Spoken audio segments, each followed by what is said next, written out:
Abang mengharapkan Datuk Seri Najib Tun Razak dibebaskan. Mana yang abang rasa lebih teruk? Curi susu ke curi 2 bilion? Itu curi antara dia dengan Allah lah.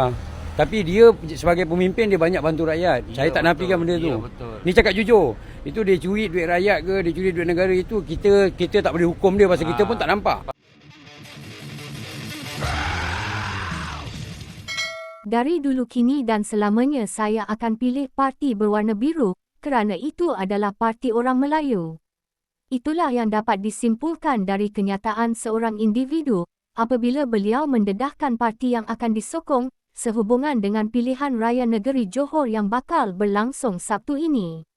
Menerusi video yang dikongsikan di akaun TikTok Harapan Malaysia itu, individu ini tanpa berselindung mendedahkan dirinya adalah penyokong setia Parti Barisan Nasional dan berharap agar Datuk Seri Najib dapat dibebaskan jika kemenangan berpihak kepada parti berkenaan.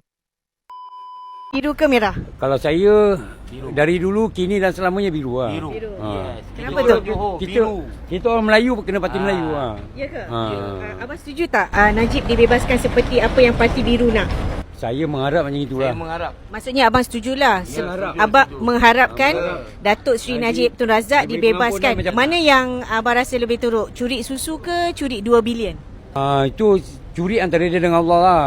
Tapi dia sebagai pemimpin dia banyak bantu rakyat. Saya tak nafikan benda tu. Ni cakap jujur. Itu dia curi duit rakyat ke, dia curi duit negara itu kita tak boleh hukum dia pasal kita pun tak nampak. Kan? Kita tak nampak. Itu antara dia dengan Allah. Tapi kalau dari segi kepimpinan saya lebih setuju dengan Najib lah. Pasal dia banyak bantu rakyat. Kenapa penyokong BN masih lagi kesiankan Najib? Kita bukan kesian. Kita tak kesian. Cuma kita harapkan dia. Pasal dia satu pemimpin yang boleh harap. Kalau dibandingkan dulu, dia antara dia dengan yang sekarang jauh lah. Sekarang kita banyak tertekan lah. Walaupun dia ada kes apa ke. Itu antara dia dengan Allah. Itulah kita sebagai rakyat. Pasal saya pun tak nampak dia ambil betul, dia ambil ke tidak. Ini kerana permainan politik kita tak boleh cakap. Najib dia tetap bantu rakyat. Ya betul. Kita memang tetap sokong dia. Walaupun dia ada buat salah, itu antara dia dengan Allah. Pasal saya pun tak nampak dia ambil ke tak ambil. Saya memang dengan Najib dulu, kini dan selamanya lah. Saya pun sama. Subscribe with notifications on.